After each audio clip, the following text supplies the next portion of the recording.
This was the big show for Heidi Tremaine steers. She has the ribbons to prove it. She's been working for this since early spring. Every day I mainly wash them, brush them, feeding, cleaning their pens and stalls, and then putting them out in the pasture to graze on the grass. She's been involved with 4-H since she was 5 years old. And then finally, when I was 9 years old, I was finally able to show.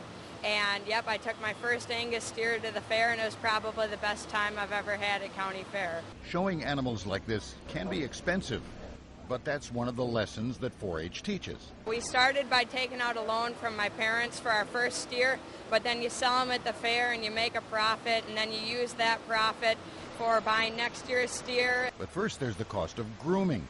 Well, first you gotta buy the adhesives for pulling up the hair and the combs and the brushes. That adhesive, like a super hairspray, is $8 a can. And a hair blower can run over $300. And then there's feed. Each scoop of grain, which is 3 pounds, is normally about 50 cents, and we give them about 3 scoops, so that's about $1.50 every morning and night for every animal, so it all adds up. Well, finally, the steers are off to market, and Heidi tries not to get too attached to them.